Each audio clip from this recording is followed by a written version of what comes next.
Определите верный ответ.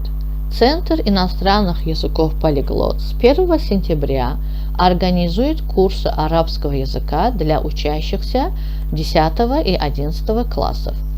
Poliglot adlı Xarici Dillər Mərkəzi sentyabrın 1-dən 10-cu və 11-ci siniflər üçün ərəb dili kursları təşkil edir.